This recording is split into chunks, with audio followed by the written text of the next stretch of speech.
Mas eu era, assim, muito entusiasmado, eu não medi esforços, cobri muita coisa dessa forma e passei a cobrir todo tipo de evento e comecei a fazer grandes matérias investigativas. Eu já fazia matérias investigativas e é dessa data que eu cubro a descoberta do Paulo César Farias, né? Enfim, o que acontece é que em 94... em 93, aliás, em 94 morre o Senna, em 95 o SBT... Você estava onde na morte do Senna? Você estava no... Em Imola. Você estava lá? Tava. Eu anunciei a morte dele, né? Como que foi? Porque eu estava em casa, eu lembro, era um domingo e tal. Inclusive a frase que eu usei, as pessoas lembram até hoje, uma notícia que a gente jamais gostaria de dar, morreu Ayrton Senna da Silva. É porque quando acontece um acidente, ninguém sabe direito o que aconteceu. Onde você estava? Para você chega como a notícia? Olha, alguém está em campo? Aquele fim de semana, foi um fim de semana... Isso, eu vou tentar resumir aqui, isso é um dos capítulos do livro, né? Mas enfim, foi o fim de semana mais diferente, mais nefasto de toda a história da Fórmula 1, porque na sexta-feira você teve o acidente do Roland Ratzenberger. Exatamente. Aliás, desculpe, na sexta-feira você teve o acidente do Rubens Barrichello. Ah, esse eu não sabia. Na sexta-feira você teve o acidente do Rubens Barrichello, um acidente extremamente grave. O Rubinho quase morreu, o Senna foi um dos primeiros a chegar no local do acidente, socorreu, ajudou a socorrer, foi no hospital visitar o Rubinho. No sábado morreu Roland Ratzenberger. Exatamente. Entendeu? E o próprio Senna me contou que ele não tinha morrido na pista. Que ele não tinha morrido no hospital, mas sim na pista, que ele morreu na pista. Aquilo abalou ele pra tinha caramba. sido contado uma mentira, porque pela lei italiana, quando acontece o que eles chamam de sinistro, o evento tem que ser automaticamente suspenso.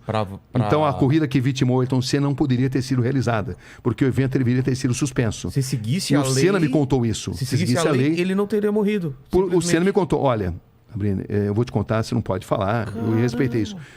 O Ratzenberger morreu na pista, não morreu no hospital, mas está sendo divulgado que morreu no hospital para possibilitar a realização do evento. O Senna não queria correr, estava muito abalado, porque ele se sentia sob pressão, pela falta de segurança dos carros da Fórmula 1 naquela época, muita mudança. pelo fato de ele ter lutado muito para ir para o Williams, e quando ele chega na Williams ele encontra um carro totalmente desequilibrado e era difícil explicar para o público que o carro que no ano anterior tinha suspensão ativa e que nadava de braçada em relação aos concorrentes, era um carro pior que o do Schumacher, cuja Benetton estava burlando o regulamento.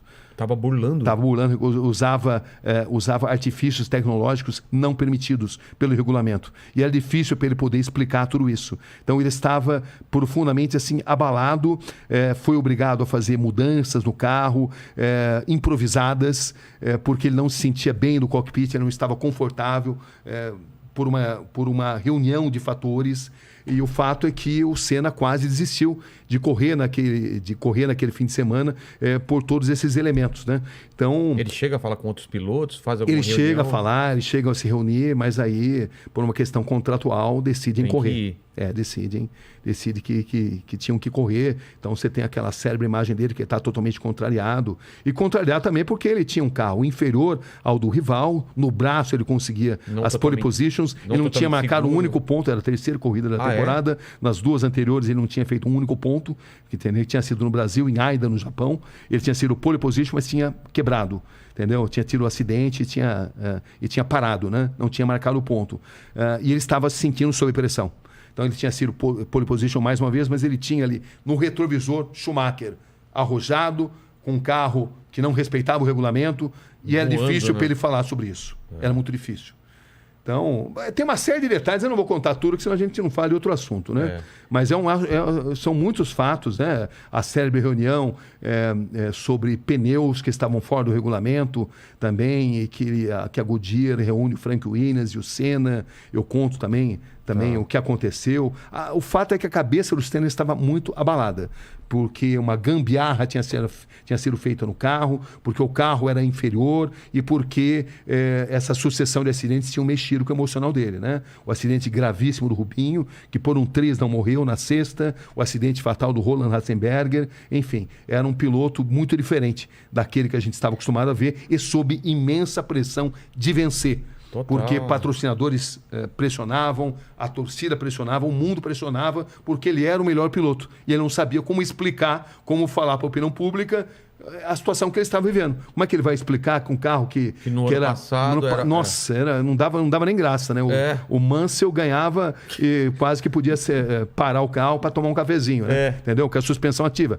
Pareciam duas fórmulas diferentes, né? A fórmula da Williams, com a suspensão ativa, que depois tinha sido proibida, né? Foi proibida. Quando foi proibido, o regulamento mudou.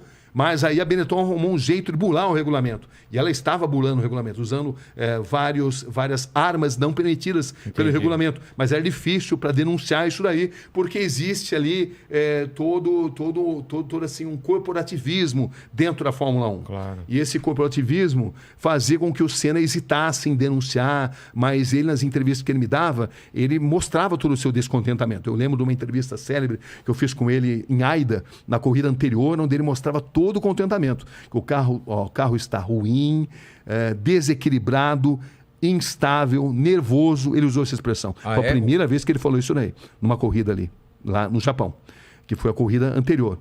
Então, era todo esse contexto que existia ali, né? E quando acontece o acidente, parece que não tem imagens do acidente mesmo. Então, esse é um outro... Eu fui o primeiro cara a praticamente desvendar essa imagem, que a Foca dizia que não tinha essas imagens, mas aí eu consegui uma série de depoimentos de pessoas que diziam que tinham visto. Eu peguei o Bernie Ecclestone, que era o presidente da Foca, o todo-poderoso da Foca, e eu o confrontei com esses depoimentos. Olha, existe essa imagem. Falei, tá certo, é verdade. Eu vou te mandar. Ele mandou essa imagem. Só que a imagem, 1 segundo antes do choque no muro, ela desaparece. Eles deram a explicação de que o diretor de imagens havia cortado para uma outra imagem e que nem todas as câmeras tinham um videotape.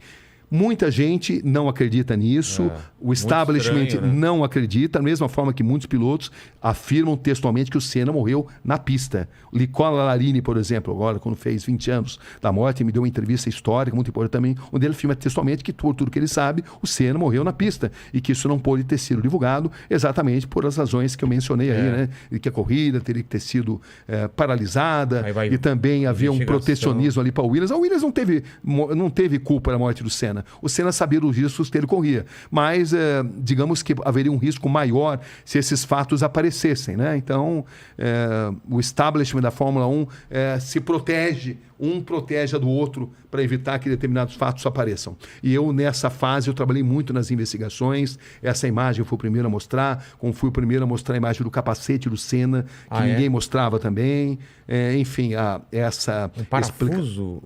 O braço da suspensão. O braço da suspensão, né? O braço da suspensão que se rompeu, exatamente porque o carro estava instável, o braço da suspensão se rompe e ele vai direto contra o muro da Tamburello, né? Uma cena muito estranha, era uma curva de alta velocidade, onde ele bateu numa altíssima velocidade, mas o Senna não tinha um ferimento no corpo, ele só tinha no cérebro, entendeu? Porque o braço da suspensão, quando se rompe, ele se transforma numa lança, que entra e sai do capacete, num diâmetro muito pequeno, um tamanho muito reduzido, e que o Senna teve má sorte. De outra forma, ele teria saído andando dali, entendeu? Porque ele não tinha outros ferimentos no corpo. Não foi um impacto...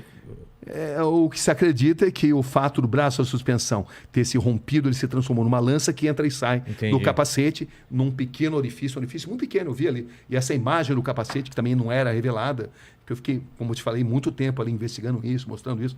Quem tiver interesse em ter mais detalhes sobre isso, está tudo nesse livro aí. Tem muita coisa que jamais poderá ser divulgada, né? Como também tem a história do cara que filmou lá o corpo do Ayrton Senna no Instituto Médico Legal e tentou vender e foi repudiado. Claro. Você não pode mostrar uma imagem dessa. O que vai se ganhar com isso? Nada. Não. Então, né? Mas enfim, mas tem todo tipo de história. E o que eu digo para vocês até hoje é que todos os momentos que eu falo de Ayrton Senna, eu rendo as minhas homenagens, porque eu aprendi muito com ele. Como ser humano, como profissional, um cara comprometido totalmente com o perfeccionismo, com a determinação e, ao mesmo tempo, quando não estava tomado pelo modo perfeição, um cara muito engraçado.